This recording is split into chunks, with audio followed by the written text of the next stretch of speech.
guys, buckle up for a brand new episode of Below the Iceberg, the one and only podcast where we talk to real life 2 Comma Club winners. Now, whether you're a small business owner, an entrepreneur, a wannabe entrepreneur, or you've been in business for a while, all these episodes you are sure to pick up some tidbits of actionable advice from these $1 million entrepreneurs. Now, if you don't know what a 2 Comma Club winner is, it's where they've built one funnel in the ClickFunnels software and they have sold $1 million through just that one funnel, which is an absolutely fantastic achievement. Now, in this episode, I'm super excited to be talking to Robb Quinn. We will be discussing his road to building his $1 million empire. So let's dive in and find out all the ups, the downs, the mistakes, and the little things that he found to be successful along the way on his path to that coveted $1 million funnel. Okay, so welcome, Robb. This is absolutely awesome to have you here today. Glad to be here. Excited. Awesome. I want to first off start by congratulating you on getting a 2 Comma Club award, because that's what this show is all about. It's an awesome achievement. Thank you. So I had a quick look at your stats and this is what I found. So I found that you've got a Facebook group with about 13,000 people in. Is that yes. right? Yeah. And I found you got about 7,000 subscribers on YouTube. Correct. And I couldn't find any other social media channels. So have you got other channels or are they your main 2? We have a LinkedIn. All right. And we have an Instagram. Okay. Instagram, we have, I think, like 19,000 followers there. And LinkedIn, we have, I think, like 9 or 10,000 connections.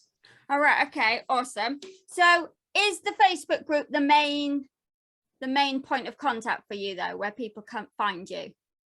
I would say yes. As the internet continues to change, there's, been a difference in how people are engaging with us, but for the most part, I say Facebook. Yeah. So when did you start your Facebook group? Oh, man, 2018. All right. Okay. So 2018 and you're on 13. So about 4 years. Yeah. 4 years, roughly. About 4 years. Okay. So your business is called the Sales Agency. Yeah. Correct. Okay. So do you want to tell our listeners a little bit about what that is? What is the Sales Agency?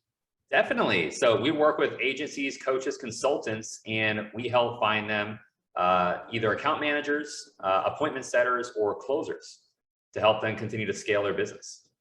Okay. So is it like a recruitment then that you find them and you place them with them, or do they work for you and you just hire them into these agencies? Also a good question. It'll depend on the scenario. We can do both, but more times than not, people want to hire internally. So we usually staff them, we recruit them to players, we train the players, so that's where they show up and know what they're doing. All right. Okay. So it's more like a recruitment agency then, is it? Would you say that? It is. Yeah. Yes. Depending on the company, we will take on certain clients where we do everything for them. But more times than not, we'll just recruit. All right. Okay. So when did you actually hit the 2 Comma Club award? When did you hit that million sales? I think that was late 2019, okay. Early 2020. And did you know when you'd hit it? Yeah, definitely. Yeah, for sure. I didn't even know how to submit for it or anything. We had a marketing manager at the time and he showed me how to do all that. But yeah, it was super exciting. There's just certain milestones in business that you just know when it happens. And 10,000 a month. Well, I would say first sale. That's one for sure. Yeah. 10,000 a month was really exciting. That came really fast in like 60 days. And then the next milestone was the $1 million run rate. That was exciting. And then the $100,000 per month mark was also exciting.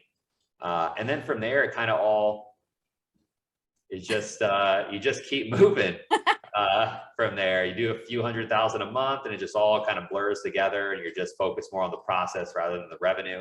Right. Okay. So when you realized you'd hit the 2 Comma Club award though with the funnel, did you have a celebration or did you just carry on as normal? Yeah, good question. Looking back, I don't think we celebrated. You know, we went live. We definitely celebrated in the sense of like to showcase what's possible. We went live. We, you know, did something with that in our Facebook group. Yeah. But I didn't go out and celebrate, you know, pop bottles or turn up. But it was exciting. You know, our team was like, hey, it was fun. In fact, when we collected the award, which, you know, doesn't happen until the next year. Yeah. We flew our whole team out. I mean, that was a crazy experience. I went in kind of one of those like Wolf of Wall Street kind of movie experiences, and we rented out this like 10,000 square foot mansion in Florida, and spent like 50 grand to fly the team out. And like we had the loudest section in the room because, you know, our entire team was there, and it was a really fun experience. So if you were to say celebration, I would think the celebration maybe came a year later when we flew the whole team out. It was like 20 some odd of us, and to be able to do that. All right, awesome. That was cool. So was it a goal though, when you set out with your funnel, was it a goal to hit the 2 Comma Club award? Not really. No? You know, I was looking like 3 years down the road, and I knew that, you know, getting an award like that is fun. There's other awards I wanted. There's certain people I wanted to meet and other things.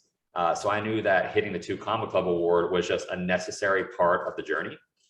So it was just going to come along with achieving my 3-year goal. All right. Okay. Now I want to do a little bit of a rewind now. I'm ready. I want to take you back to your childhood. Whoa, we're rewinding a lot. I am ready. Oh, bring it on. So what did your childhood look like?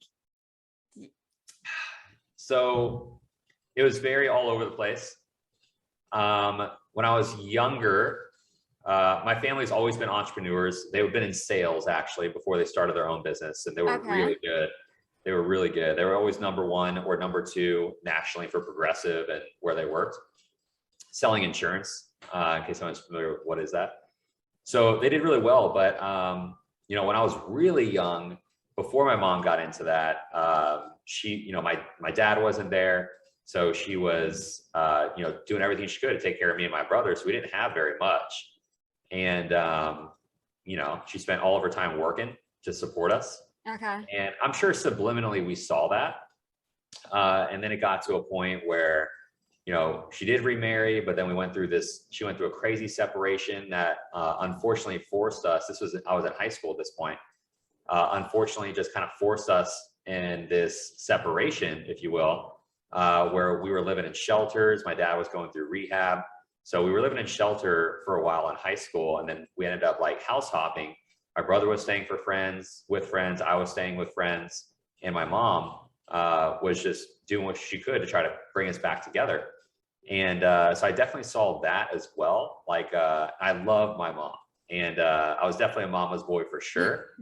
But seeing how hard she worked, even when we were in this, like, you know, going through all this adversity, like she was always there. Like we didn't have any money for prom. I went to prom as like a sophomore for the first time. We didn't have any money because we're going through like living in shelter and all this stuff. She found a way to get enough money to get me a corsage, a tie.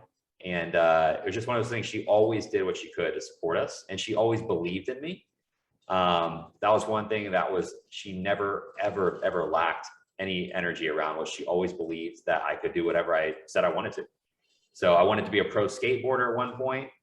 We filmed some really cool footage, and because of her support, I started this like little skateboarding team called the Amigos, created our logo. It had a little sombrero over the eye. I had blank decks, and we ended up getting little sponsorships from little shops and stuff. And we got really good. I think we were like 14. All right. Okay. And then in high school, I led our DECA team, which is like a marketing team. So I was the president for that club for a couple of years. Now I go and judge the competitions at the colleges. They invite me back to go judge those each year. But I did that in high school, and I was a big part of that. Athletics were big. got scholarships in high school to go run track in college. All right. So Okay. sports was kind of like an outlet for me. Yeah. As we were going through so much adversity, and DECA was too, because it allowed me to be creative. It was a business and marketing class. Is this answering your question, by the way, going back? Okay. Yes. Where did you, where did you grow up? Couple places. We moved roughly every year until I was 14 or 15. Then we pretty much planted ourselves in Missouri, and I've been in Missouri since. In fact, I didn't travel ever outside of the state when it wasn't with my family, not on vacations. We never went on vacations. So just like if we had to live somewhere else, I never traveled anywhere until I was 26 or 27 in 2018 when launching the sales agency, and just started, you know, doing really well. The business started doing really well in my first year, and then I traveled everywhere. Did you go to college then? I went for 2 weeks and I realized it was not for me. Right. Okay. What did you do? I didn't end up taking the scholarships. I took guardianship of my brother. So I ended up going to a community college instead. So I could be there for him while he finished high school. And I was going to go for anything. I didn't know what I wanted to do. I just took classes and showed up. And I know the first week of college, I was just partying in other colleges that were schools I thought I was going to go to for athletics. And I just remember showing up to class one day, and I'm wearing this like, and I'm young and, you know, whatever, I'm wearing this like cut off shirt because I just got back from a party at another college, and we drove back, barely made it for class. And the professor was like, "You don't have to be here." And I was like, I don't know why in that moment it just hit me. I was like, "You're right." And I just never went back. So what did you do then? What happened next? Did you get a job? You know, back then I wanted to pursue fitness. You know, when I was in high school, I always wanted to be a personal trainer.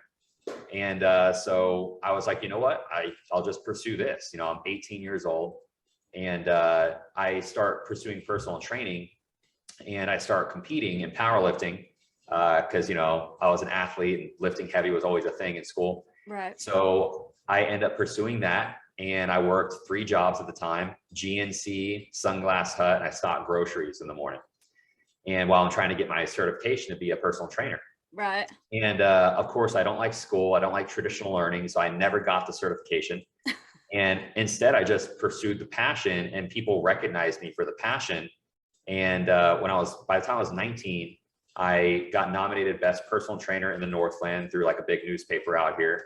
So people knew me from that. And the irony was I never got certified. Right. So I just marketed myself, and what I was doing really well, people saw me as an authority figure. This is when Facebook first started becoming a thing. Right. 2010 or 2011. All right. Okay. And where the algorithm wasn't stopping us. It reached everyone. It was huge. And then I also went to Worlds for powerlifting when I was 19. And so that was like a big thing. And then I started picking up clients at the gym I was working out at, and because I wanted to be a trainer, but I'm working 3 minimum wage jobs and I don't know how to be a trainer.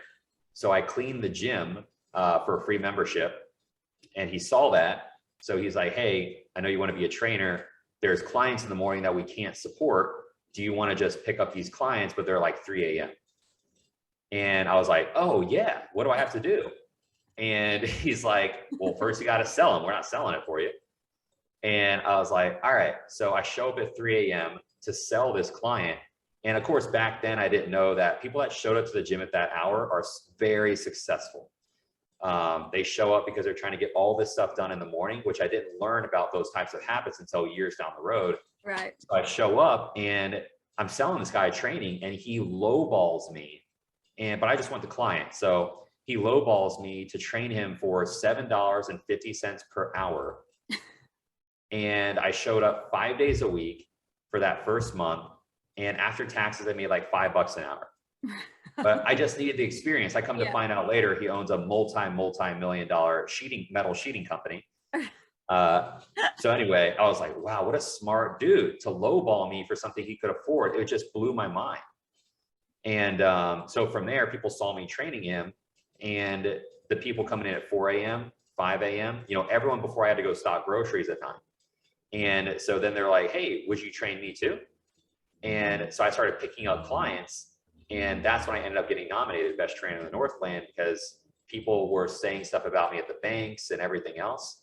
They saw me posting up credentials of me going to Worlds for powerlifting with a company called WABDL. How did you do at Worlds? I ended up tearing my hamstring. Oh. So not well. But going into Worlds was awesome. Qualifiers crushed it. I ended up competing at like 168 or something like that. The weight classes were a little different than like wrestling in high school. So I cut down for that, and my deadlift is what got me there. I deadlifted 500 pounds at that weight class. So it was an easy in. Awesome. So that went well, but it wasn't marketable, right? People didn't want to really get trained by somebody that was lifting heavy weights because they didn't want to be bulky. Yeah. Right. So I was like, well, if I need to be more marketable, I'm starting to make a little bit of money from personal training now. So I'm just not going to work at the grocery store stocking groceries. I'll keep my job at GNC and Sunglass Hut because they're in the same town center. So I would go from one job to the next job after I got off. And I was like, I'll just start pursuing a different sport within the fitness industry. And I went into being a physique athlete, which is like the people that pose on stage in the swim shorts. All right. And the spray tan. And the spray tan. Yeah. Yeah. Everyone knows it for that. And the baby oil. Oh yeah. All the baby oil just everywhere.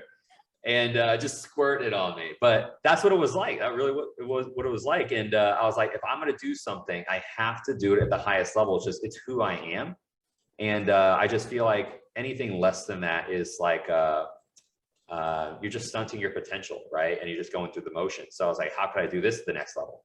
And I was like, okay, so if I'm going to do this to the highest level, I need to go pro. Like I went to Worlds when I was at 19. So I started pursuing this, profession, if you will, like until I went pro. And then I ended up going pro at 24 with this. So it took like 5 years-ish, but I just started winning shows and did that. So on the side, were you still doing the clients at the gym? Yes, that ended up going really well, actually. Throughout that amount of time, when I was, we'll backpedal a little bit. So at that point, I'm 20 years old when I start pursuing the fitness profession as a physique athlete.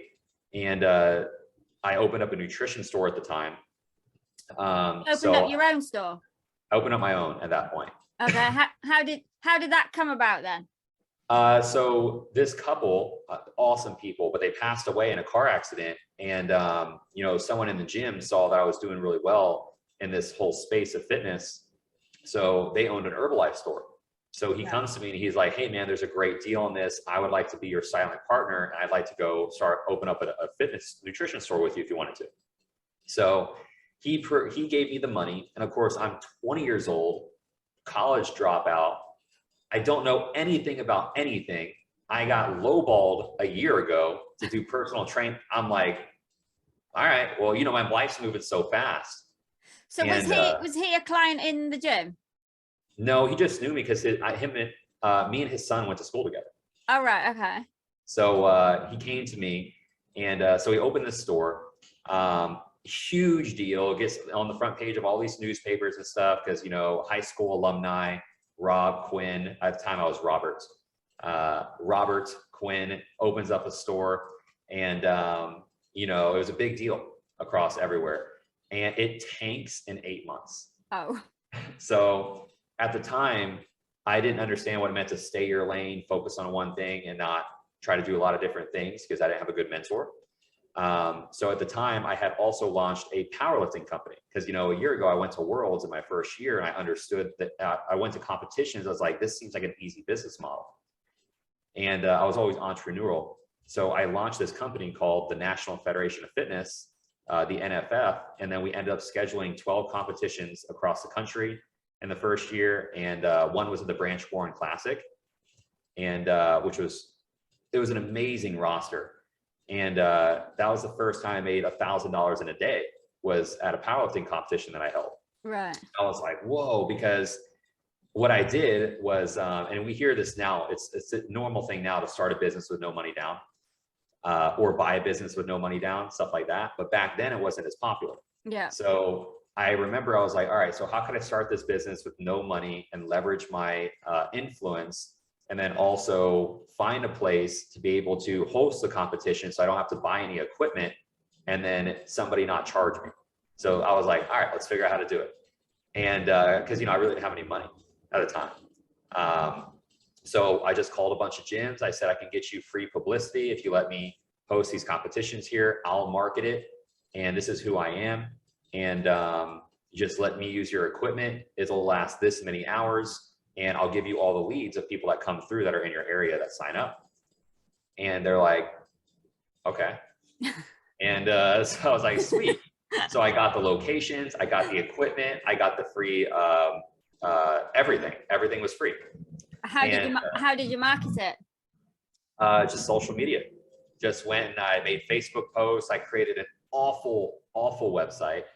And because back then there was no easy website builders. Yeah.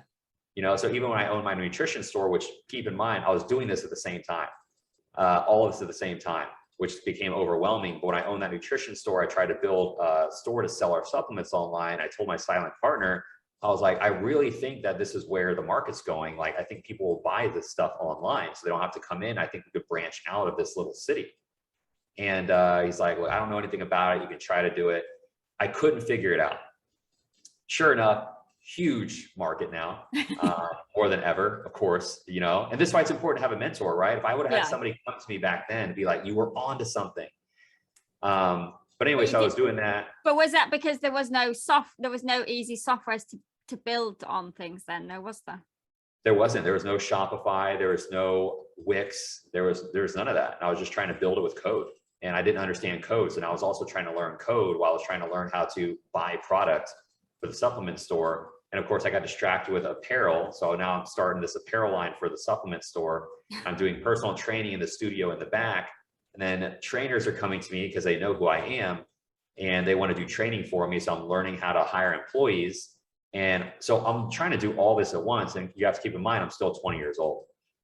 So before I was 20 years old or 21 years old, it all tanked.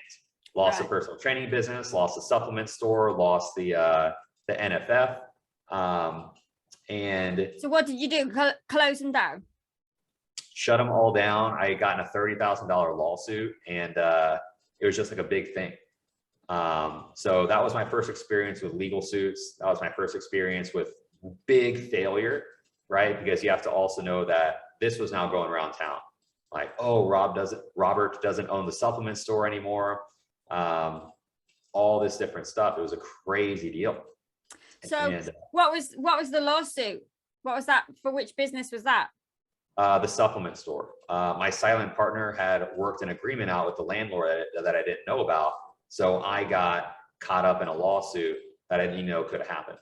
Right. So that's when I learned about business partners. And I was like, there needs to be more clarity around that. I need to be involved in legal or hire someone that's involved in legal. So even though I looked back at it back then, I was like, I guess even back then, I didn't really think of it as anything. I was like, oh man, I'm being sued. I was like, that's super unfortunate. And it was just it was new information. That's really all it was. Yeah. So what did you do next then? So you've just lost everything. Yeah, I went into What sales. was the plan? Well, one of my buddies at the gym I worked out at, he owned a Kirby distribution, which is like vacuums. Oh yeah. And yeah, okay, so you're familiar with Kirby. Okay. Yeah. So they're like $3,000, super overpriced vacuums. So he's like, hey man, you've done well. You want to make some money selling these vacuums, you're a great salesman. And I was like, I just need money. I have a kid on the way. All right, okay. And I'm like, I just need to make some money. I don't have a college degree. My reputation is tanked. And so yeah, whatever you can give me. And so I jump in there. Turns out I was good at sales. I sold 30 units in my first month. I made $10,000. It's the first time I saw like that kind of money in a month that I got to take home. Did they give you good sales training? Nope. He actually wasn't too bad, the owner. But he was like really aggressive with his style. And like, that's when I started to understand like masculine energy and how that could actually hurt sales. And I didn't know how to contextualize it back then. But that's when I saw it happening, right? When I would watch him do the demos and I was like, that seems like a really aggressive approach. And so and at that time I didn't look up mentors. I didn't look up anyone else. I was doing sales. All I knew was like, I had to be good at this. Yeah. And so I just got in there. I took his demo and I added in some other things that I started noticing people would respond positively to. And I started adding that in there, and I started learning how to defuse people's objections prior to them happening, which back then I could not contextualize. Now we train people on it, but I was like, hey, if I know they're going to respond in this way based on what I've done in the past with other demos, I need to make sure that response doesn't happen, and I can overcome it by saying this before they ever bring it up to me. And that's how I started doing really clean demos, no pun intended, because it's a vacuum. And I started closing a lot of deals, and I closed 30 units, made 10 grand, and then they made me a recruiter.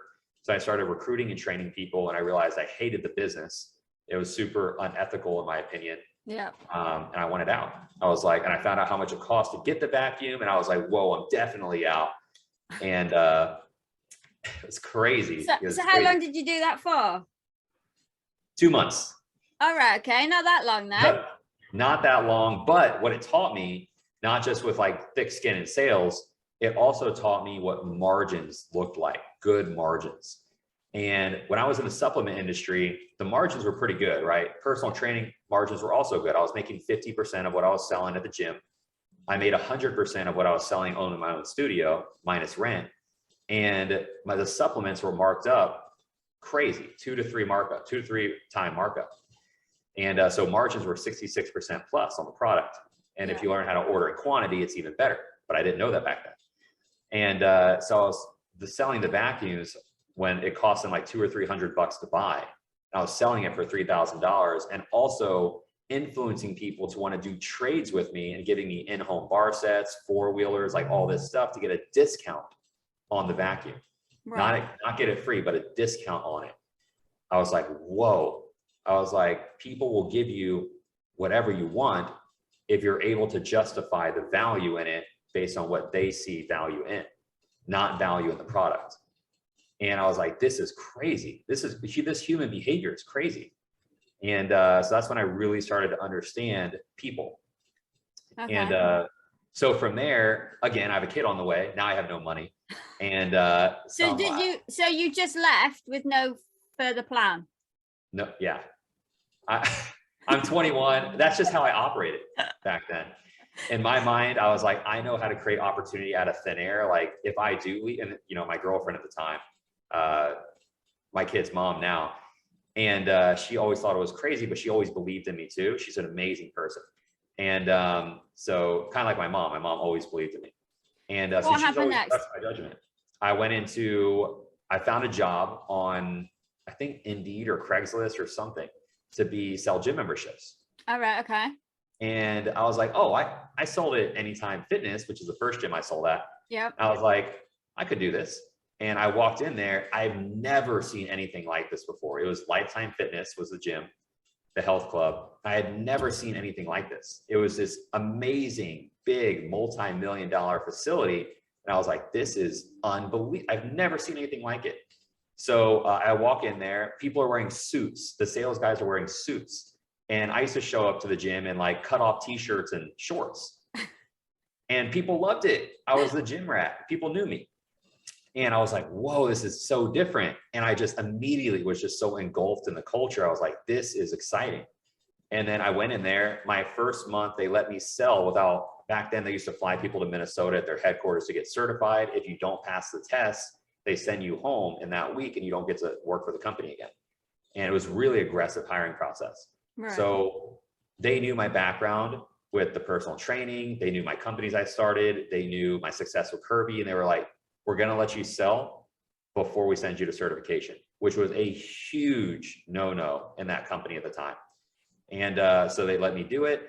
It was a 6-club region, 6 different states. And I ranked 3rd out of all the clubs. I sold 76 accounts in January, and I ranked 3rd out of all the people selling. And then they sent me to cert, and then everybody knew my name because they're like, first of all, who is this kid that they broke all the rules for? How did you do that without a book of business? And because I knew that people want to work out where their friends work out. It's simple psychology, right? It's like, I need to play the pass game. I don't have a book of business like everyone else does. So I need to get somebody in here and then get their friends to come in here and then get their friends' friends to come in here. And as a byproduct, everyone will sign up. As long as I can be the host of the party, I can be the world's greatest inviter.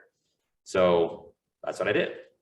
And then from there, because now I now have a book of business, I did 4 President's Clubs in that company, which was selling over 100 accounts in a single month. I did that 4 different times in the single year. And I also sold my first corporate account. So I learned what that looked like because I got bored. I know it sounds super silly, but I got bored being number 1 in the club. And I got bored being top 10 in the company of 600 reps. I was like, what's the next challenge? Because they wouldn't promote me. Because to be honest, I just wasn't promotable. I wasn't ready to be a manager. I was super self-absorbed and about myself. And I didn't know what that meant. They couldn't explain it to me. All they knew was I would fail in management. And they were right, I would have. Which is a segue into the next story in a second, and where my next stage was. But so at that time, I was like, all right, well, how could I sell a corporate account? Because at the time, we just pushed leads to a corporate account specialist. Right. And I was like, I could do that. And so I knew somebody that was a manager in a big company. And I was like, hey, man, I bet we could increase your team's efficiency if they just came in and worked out. I was like, I feel happy. Everyone I sign up feels happy when they work out. Like, I bet I could increase your company's efficiency. If you work a deal out with me where we'll give you discounts for every person and you see efficiency in there in your team and it doesn't cost you anything, would you be open to that? He was like, what? Yeah. And I was like, all right, let's hook it up, man. And so I brokered the deal, and then I connected it to the corporate account person when it was sold already. So they had to finalize the paperwork, and I sold my first 150. No, it was 500 accounts in a single day. I posted this in my Facebook group because people don't believe the story. I posted the email, the company congratulating me, tagging me with all the executives, 500 accounts sold in a single day. Awesome. And I was like, that's when I knew I was unstoppable. And from there, my ego got the best of me. And that was it. And I went to management. I told them, like, promote me in the next 2 weeks into what I want, or I'm going to leave. And I was like, let me know what your decision is. And put them, that is not the way to handle that, but that's how I handled it. And they were smart enough to know I wasn't ready, and that even though I was an asset, they could hedge the difference if they lost me. And I didn't know what any of that meant back then, so they lost me. Right. I got poached by a director of sales at the Yellow Pages. All right. Okay. That was the next phase. This guy came in, I just saw him as a normal member. His friend came in, they were pissed about something with another advisor that had signed them up or whatever. I help him out. I signed his friend up, and he loved the way I led with customer support, even though I was a sales rep, and I transitioned that into a sale to get his friend to sign up. And then I collected referrals. So he saw me do this process that was like this really simple thing. And I used to do that a lot. People would come in to cancel their membership. Their friend would come in because they're just there to cancel the membership. I would flip it, full save it, sign up their friend. And so this was like a thing I would do normally. I would tell customer service to send me all the complaints. I was like, because I saw it as a sale, because the game of sales is how many people can you get in touch with, right? So I knew if these people were complaining and they were trying to get in touch with us, that saved me the time of outreach. So I just saw it as a sales opportunity. So I helped this guy out. He loves it. He's like, hey, would you like to make a salary versus 100% commission? And you could actually double your income working less hours. He was a great salesman, hated him as a manager, but he did a lot of things that worked. And back then he leveraged my pain, and he knew I wasn't spending any time with my kid. Right. And so he was like, hey man, how the weekend go with the family? He knew I was working, and he would just keep bringing it up. And because I turned him down twice. The Yellow Pages was building out a digital marketing department. All right. Okay. And they needed what they wanted, they considered younger people to be able to come in and sell a product they thought needed a specific demographic, which was entirely not true. And so they poached me. And of course, I eventually say yes, because Lifetime didn't give me the promotion. Good on them, by the way. They understood I wasn't ready. They let me go. And I joined the Yellow Pages. And I was the youngest person by 5 years. super intimidated because now I'm calling up these business owners that have titles, CEO, executive titles, whatever, right? And back then I saw people as their title. Right. And it took a few years for me to realize people are just people that happen to work in companies that were given titles. Yep. So anyway, go to the Yellow Pages, make my first $12,000 sale in the first week. And then which everyone was hyped about. I don't make another sale for 6 months. Oh. And I've never been in a position like this before. Because I've always been good at what I've done. But I went from door-to-door sales to B2C sales to now B2B sales, which is a different sales cycle, different process. Yeah. And I didn't know it would be. So they bring me in a room, they put me on a PIP, which is a performance improvement plan. And it's basically like a death sentence for your career at that company. And really to sum it up. So they're like, look, I know that you're not doing well. So we're going to help you strategize a way to get better, which they don't do. They just put you on this and they say you have 30 days to hit this number, you're fired, is essentially what it is. So when you started with them, did they give you sales training when you started? No, they had none because it was a new department. So they had nothing. And it was a phone book company. Yeah. So it's like, and I didn't realize till later they were outsourcing fulfillment. It wasn't even done by the company. So they had no training, no case studies, nothing. And so I went in there and they said, look, you need to sell 60 grand this month in the next 30 days, or we're gonna have to transition you out. And I was like, all right, well, I've sold 12,000 in 6 months. So now I need to 5-tuple that result in 30 days. Got it. And I was like, all right, well, how do I do this? So I'm sitting down, I spend one day freaking out, looking up other jobs. And, that's what people do in reaction to fear and stuff like that. Yeah. And so my first day was just freaking out. And then later in the day, I had to reflect, what are my resources? And so I looked at what I was doing. I looked at what I had available to me. And then I realized, okay, if I'm going to go out, I'm going to go out swinging. I'm just going to flip everything I'm doing. And so instead of calling local businesses, I started calling the biggest companies I could find I could drive to. So I called AMC headquarters, JC Penney's, YRC Freight, Tyson Foods, Pepsi, Coke. I was trying to get into these companies to sell them digital marketing. And I learned that Pepsi and Coke do everything internally, but I got a hold of the right people. So I was like, okay, I can get past red tape. So then I got a hold of Tyson Foods, booked a demo with them. And I was like, I got in, I pitched it, I lost a sale to another company. A company that should have earned their business anyway, because remember, we're selling a digital marketing product for a phone book company that's never done this before. So I'm competing with other companies like Indeed and Monster and like the big companies that specialize in people like Tyson Foods. Right. But that also showed me, I was like, oh, not only can I get to the right people, I can also pitch against big companies. Yeah. So AMC couldn't get through to them. And then YRC Freight got into them, left them a voicemail and got through 3 gatekeepers, got to the decision maker, pitched them. They had to pitch it to the person that signed off on it. And I beat out Indeed, I beat out Monster, and I sold it for $108,000 in 4 weeks. I shortened the sales cycle, leveraging what I knew Indeed and Monster had, but also what they didn't have. And so I was able to easily just go in there and ask them, like, if you're prioritizing quantity over quality, I would highly suggest for you not to work with us. Like, you know what you're getting with these 2 companies.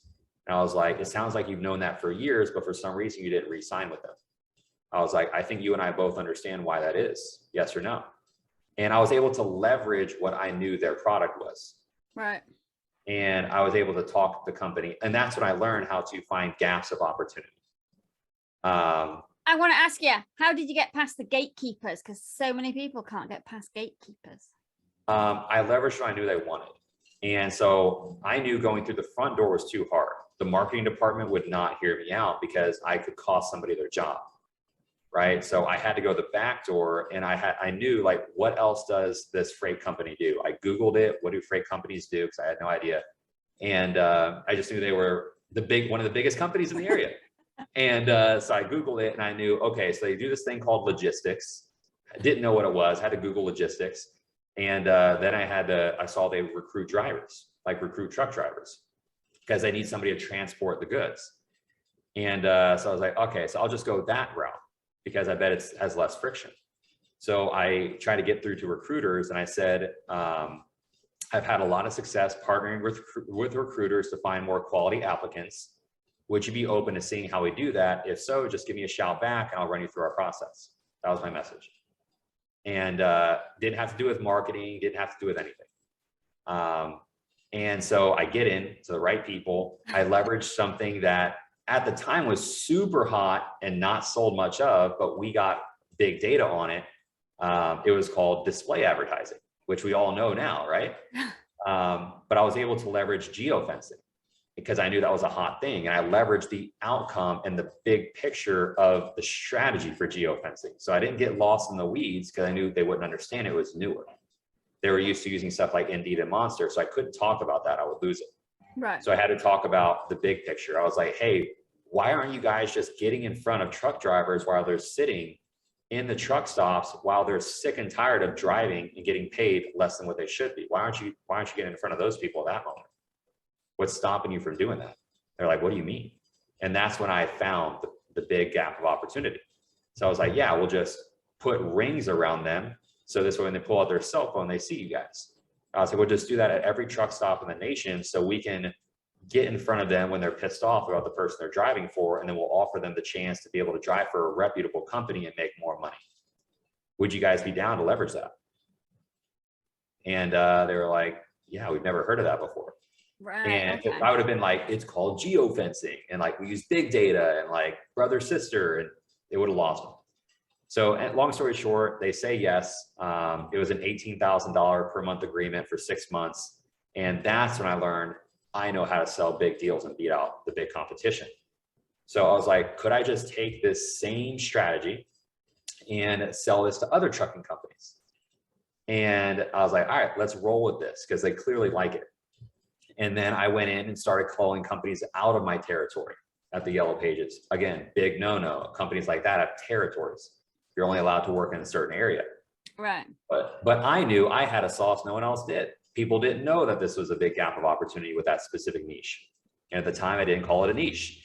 And I didn't know any of that because they didn't teach it to us. And so anyway, I'm calling other freight companies that are doing, $500 million, $1 billion a year. And I get in front of their decision makers. I show them the same pitch, but I realize I can do it virtually.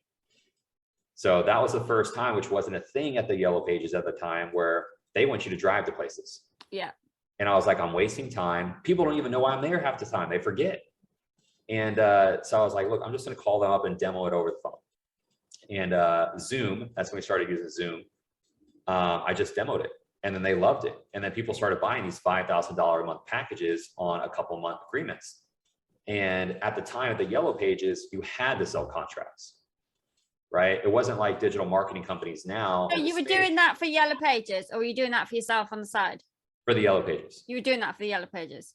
I didn't know you could do it for yourself. Right. Okay. So And how long did you stay at the Yellow Pages for then? it was a year and a half, I believe. Okay. So I did a President's Club at the Yellow Pages, #1 in the region, all that stuff. And because I found out how to sell big deals fast. So did that, realized I could take it virtually. And then some other situations happened with me. And then I ended up getting forced out of the company. Okay. So what happened? A bunch of legal stuff. Right. Got into trouble and whatnot. And so long story short, I'm forced out of the company. And I, once again, am in a place where now I have 2 kids and I have no money, and I was making great money. That was the first time I was making $100 grand a year, and I'm like 25 years old. And now I got to figure it out. So then I started looking up, like anybody would, how most people get started online. How do I make money online? All right. Okay. And I go to YouTube. And this is 2017. So I just type in how to make money online. I find Shopify. I find affiliate marketing. I find SEO websites. I find all this stuff. And then I came across outsourcing, and which was not a huge thing back then. Yeah. In 2017. And I was like, whoa, this is how the Yellow Pages was doing it. And I was like, if they were doing that and I was selling deals for them, I could probably do this and have someone else fulfill it. And then, so I did. And so I scaled from 0 to 10,000 a month in 90 days in 2017, from October to December. December 23rd, I get a letter from the Yellow Pages, and it's a cease and desist. So what were you doing in those first 90 days? What were you selling? Facebook ads. All right. Okay. Yeah. And who were you selling those to? Trucking companies. Okay. So you took your model from the Yellow Pages and started doing it for yourself. Yep. Okay. And so I went in there, and I got a bunch of this on my YouTube, by the way, live videos of me calling deals and closing deals, live streams. It's crazy. Okay. It got to a point, I'm going to fast forward and come back. It got to a point where I got so good at this model called the reversal method, where I learned how to sell long-term contracts of the Yellow Pages because we had no choice. Yeah. So I had to figure out how to structure deals that way. I brought this in my own company in 2017. I got so good at this by 2019 that I started live streaming me closing high ticket deals on long-term contracts for our clients for a product that I didn't know about, for a company I didn't work for, streaming it in a group, which we had 9,000 people at the time. I live streamed these deals of me closing them. And everyone saw me one call close these 5-figure contracts for a company that I didn't work for a product I didn't know. And because I wanted to show people the product doesn't matter, the client doesn't matter, none of it matters if you understand human behavior. And so they saw me live streaming deals every week. And that's when I really started to build my brand up, my name, because nobody was doing that. How were you finding clients then? Back then, I didn't know about Facebook groups or ads or any of that. So back then I just cold called. I went to Google, I typed in trucking companies near me. And then I looked at the map section, and then I typed in trucking companies, Fortune 100 list or Fortune 500 list. And then I took these different clients, I called them all. All right. Used the same exact one. So how did you go from that then to start the sales agency? Yeah. So after getting hit with the cease and desist in 2017 of December, the Yellow Pages was basically saying, if you keep doing this, we're going to sue you. So I was like, well, great. Don't want another one of those. So I start over, and I'm also going through other legal trouble. So I'm like, geez, I was like, what the heck? And so January, I start over, rename a company, start a new LLC, and I started another digital marketing company. And because they would have had to hit me with another cease and desist, which would give me a little bit of time to pivot if they did. And so I just start over again. And then, but I'm making YouTube videos at the time, because I'm like, nobody knows me, but I know what I'm doing. So let me just document it. Yeah. And at the time, I didn't know Russell Brunson and all these other people that tell you to do that. I just knew that like I could help people with this. And so I just started documenting my cold calls live, documenting my process.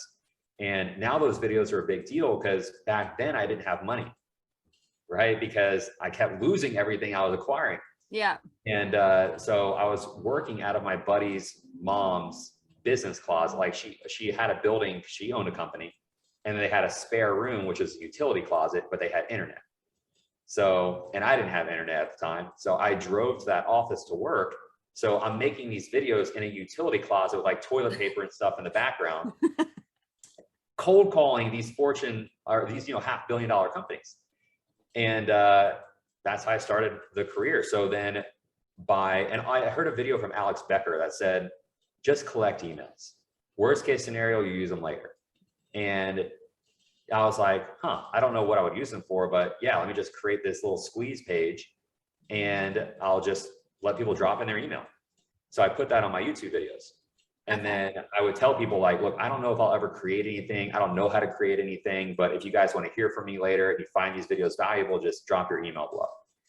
And so then I scaled my business from January to February to 16,000 a month, doing the same strategy I did in Q4 of the previous year before getting that lawsuit threat. And I was like, man, I am really good at closing deals. And I was doing all of that on your own. Yeah. Yeah. And I was like, man, I hate marketing. I hated marketing. So I was like, why don't I just help people with sales? I'll show people how to get to 10K a month because I've done it twice now, starting over. So I launched a program at the time called Agency in a Box, which we discontinued in 2019 as we became the sales agency. But back then I was selling deals for other people. All right. Okay. And I was just crushing it for them. And I was like, man, I should just teach salespeople to do this. So then year one, we did fairly well. I didn't know how to run ads, but we did $250,000 like all organically. And so then I was like, all right, let's just teach sales in 2019. And then, so I just started focusing on training people how to do sales. And then I started realizing the next big problem with companies that are now starting to grow was they need sales teams. Right. So out of necessity, I was able to take these people and put them into people's companies. And then we became the sales agency. So in So the 2019. people that you, so do people pay you to get trained in sales, and then people pay you to get the person put into the business, or? Both. So some people don't want to own a business, and it's becoming more popular to work remotely and to make $10,000, $30,000 a month just selling deals. And as somebody that was making that kind of money selling deals, I mean, it's extremely doable. So some people would rather that. And I will definitely tell you, my first couple of years in business, as I look back now, how simple life was to be able to make $100,000 a year and not do anything but sell deals. I look back and I'm like, I can't believe that's all they made. And I'm like, because looking at it now, I'm like, I mean, we're doing like multiple hundreds of thousands a month, but looking back, I'm like, I could have made so much money if I knew how to get somebody to set appointments for me. And which is what we do for our clients now, hiring appointment setters. Right. But I was like, man, if I would have learned to do that back then and how to hire an appointment setter, I maybe would have never left sales. So when did you discover ClickFunnels, and how did you discover them? 2018. And I discovered them from somebody that was doing an affiliate of their product. Okay. And from there, I learned about Russell Brunson. Looking back, I can say I wish I would have hired him for the inner circle, but I didn't know how to hire a mentor back then. Right. Okay. And did you hire a mentor on the in this last stage, last few years? Did you hire a mentor? not until 2019. Right. Okay. And then I started going crazy with hiring mentors. We spent hundreds of thousands of dollars to learn each different thing and of the business. And now I still spend money on mentors, but I do it for the departments. So like if the marketing department needs help figuring something out, I hired them a mentor, but I'm not really involved in that. Okay. So I still believe in mentors pretty strongly. So when you first got ClickFunnels, who built your first funnel? Me. Yeah. And they had templates and stuff already. Yeah. So I just clicked download and I learned how to attach that to ActiveCampaign. And then I just started putting that funnel link on everything. And then I learned how he calls it, what did he call it at the time? I don't know, but it's basically a PDF, like a lead magnet. Right. Yeah. I don't remember what he called it. Maybe he called it lead magnet. But anyway, I learned you could create those, like turn a Word doc into a PDF and literally just attach that link to a funnel. I was like, this is insane. And I was like, this is so easy. People need to learn this stuff. They'll definitely give me their information. And I didn't know how to sell stuff through funnels back then. So I just knew I could collect their information. Right. And then I started doing that. And then when I learned you could sell stuff through funnels, got crazy. I did the majority of our revenue in 2018 through just funnel sales. Okay. And what type of funnel was it that you won the 2 Comma Club with? That was a call funnel, selling high ticket. So that was 2019. We started selling a $2,000 to $5,000 offer. Okay. Which now we have offers that range anywhere from like 1,000 to 35,000. But back then it was only 2,000 to 5,000. And that's what we were getting on the phone for people to sell at the time. So what did the funnel look like? We collect information. So we have an opt-in, and then we just have a VSL to watch, and then go to a Facebook group. Okay. So that was you on a video, was it? Yep. Inviting them to a call, or just inviting them to the Facebook group? Just to the Facebook group. Okay, and then how did you sell them then? 2 ways. Number one, we call the opt-in because we collect name, phone number, email. Okay. Because remember, this is how I grew my business initially, making phone calls. Yeah. So I was like, all right, if people give me their info at a low cost, I'm going to make money. No way I don't make money. Right. So because right now I knew the cost of book a call is expensive back then. Now it's extremely expensive. It's like $200 to $500 to get a call booked through a phone. So I was like, well, what if I could collect a lead at like $5? I was like, that means for the same price, I could get like 40 to 100 people on the phone for the price that you get one. And I was like, odds are I'm going to make more money than you. So I just started doing that. And then people that go in my Facebook group, why wouldn't they go in the group? It's free. Yeah. At the time, it was called something different because I was leveraging the algorithm on Facebook. Now we just call it by our name because so many people look us up at the sales agency. Yeah. But back then I was just doing content like crazy in there. Not because I knew I had to, but because I loved doing it. And people love seeing it. So how did you get them from your group to whatever offer you were promoting at the time? We just would DM them. So anytime they enter the group, we have them answer 3 questions. And one of those questions is directly related to what we offer. And we would ask them that question, do you want us to reach out to help you X, like to do whatever? Yeah. If they respond yes, then I got permission to reach out to them. And if not, they're in the Facebook group. We nurture them until they either respond to one of our hand raiser posts, which is like, hey, if you guys want this, comment this. Yeah. And so we reach out to them then, or if they comment on any of our live trainings. So they're like, whoa, this is awesome, like whatever, we reach out to them then because we see they're engaged. So these are the 3 different ways we reach out to them. And then you get them on a call, book them in for a call. Yep, we get them on a call, take them through our checklist sales script, and then do a reversal method at the end to sell a long-term high ticket contract. And that's how you got the 2 Comma Club. Yep. Awesome. So you didn't, were you running ads to your lead magnet, or was you doing that all organic? Lead magnet was organic. And then the funnel was a case study funnel. Okay. So did you run ads at all to get people in? Well, we ran ads to get them to download the case study funnel, and then they went into the Facebook group. But that's really all we ran ads for. Right. Okay. So, and once that you knew it was working, did you put more fuel on the fire then, or? I didn't back then. All I knew was sales. I'm a sales guy. So I became my own constraint because I didn't know how to build a team or relinquish responsibility or delegate. So I did more revenue than a lot of my friends in the space now, because we're all affiliated with each other when we first started, because I understood one thing they were trying to figure out: sales. Right. But then they started blowing up because they knew something I didn't, how to build a team.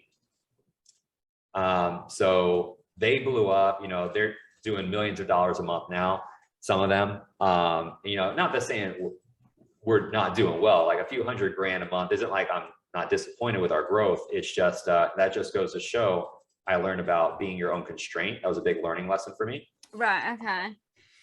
So what do you think's been your biggest hurdle on your journey so far? There were a handful of them, but I would definitely say being your own constraint, kind of what we just said, is definitely the biggest hurdle, because other things come into play with that, like ego or being blinded by success, and that being a smokescreen to your potential. That happened a couple times. So needing to learn how to normalize things faster while also still celebrating them so it doesn't seem like they don't matter. Yeah. A lot of these come with ego, in my opinion, and that can be the constraint. Yeah. So was there ever a time that you wanted to give up? What's the what? Was there a time when you ever wanted to give up on this journey? Totally. Yeah, definitely. I would say this, well, I'll go over those examples first. The first time I wanted to give up was when I was initially getting sued in 2017, going into 2018. Yeah. I actually went and applied for a gym right before I relaunched the company, or a new company. And I got a job as an assistant manager at a gym. I was like, oh, this is what I know, whatever. So I'm making phone calls at the gym. I make 100 calls. I get 3 times as many people to come into the club than anyone else that was there. I was like, what am I doing? I was like, I could be doing this for me. And then I left the next day. So I was an assistant sales manager for like 2 days. And my mom saw me in her house because I didn't have internet then either. So, because remember, I was at my friend's, I had to go to my friend's utility closet, mom's office. So I go to my mom's house and she comes back from work on a lunch break. And she's like, what are you doing here? And I was like, yeah, no, I quit the job.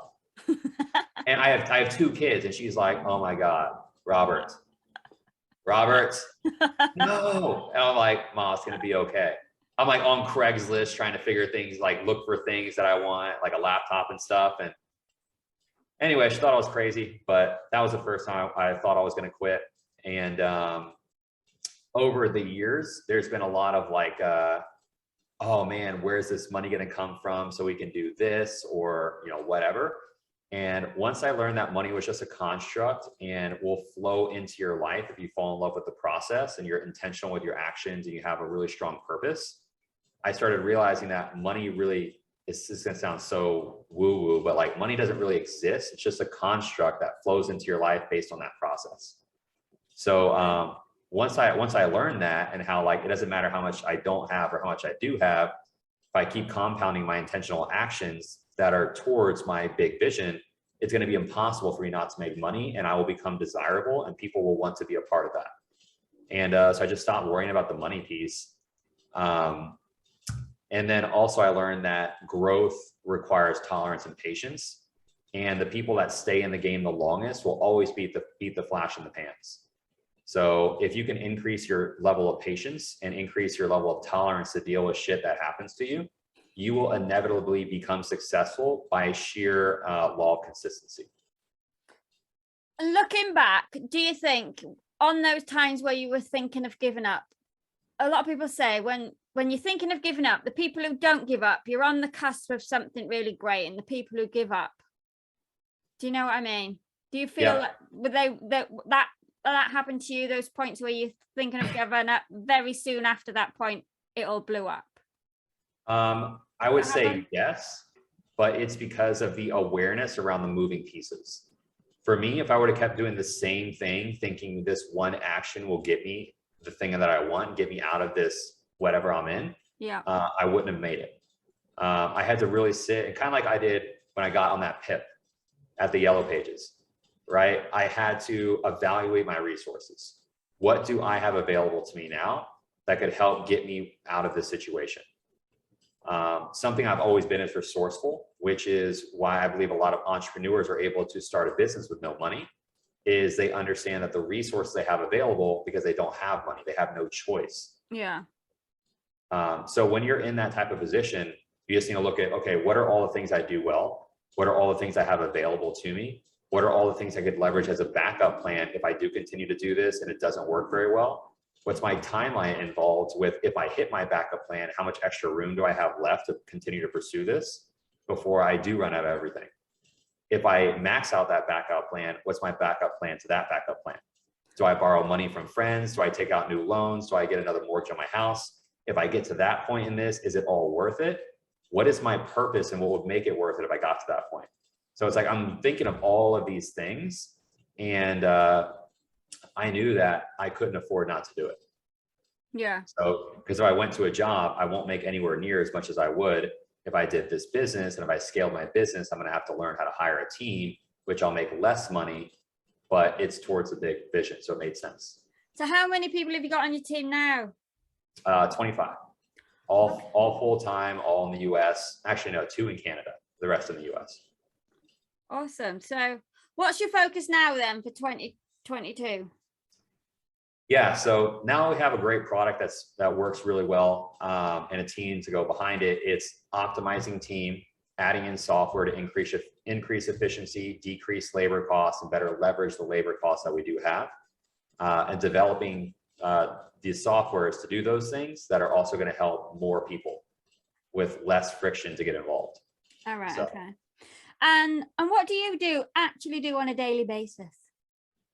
Well, things like this are great. I like to do content. It's what got me here, and I believe it stabilizes people's trust in us. Yeah. Seeing I'm still involved. I invest a lot of time in learning about new investments. So things that appreciate and will value over time, like real estate, crypto, or watches, whiskey, luxury cars, understanding why these things have value and what I should get involved in. Right. How much do they appreciate? What's it going to look like in the future with other trends that are happening in the world, like the market cycles? Because, eventually we will have another crash, like that kind of stuff's inevitable. So I'm just trying to learn how people are preparing for that, so they're in a better position than they were in 2008. So just getting a better understanding of this. Okay, awesome. So I have one last question for you. Yes. If you were an animal for 24 hours, what would you be and why? I would be like one of those little superhero dogs that are like really fluffy and cute and have a little curly tail. And my name would be Fido. And the reason why is because kind of like you're smiling and laughing here with it. It's like the game of life is becoming desirable, right? Whether that's because you're a utility and you can help people, or it's because people just want to be associated with you because you're cool or your status and you've become a connector. It's like, if I could be that animal to where all the other animals and all the people want to gravitate around me, I'll never run out of opportunity. Right? I'm fun, I'm personable, I become desirable. I'm the person that people want to be around. And if I could be an animal, I could be that, I will never run out of opportunity. Okay, awesome. There you go. That's awesome. That's good. There you go. So if anybody's interested in the sales agency, can you tell them where they can go find out more? Totally. You can go to thesalesagency.com, or you could just hit me up on Facebook and say hello. Just shoot me a message on Facebook, Robb Quinn, ROBBQUINN. Awesome. So I want to thank you again for taking your time out of your day, coming to talk to me. It's been absolutely fantastic. So thank you very much. My pleasure. Thanks for having me. Awesome.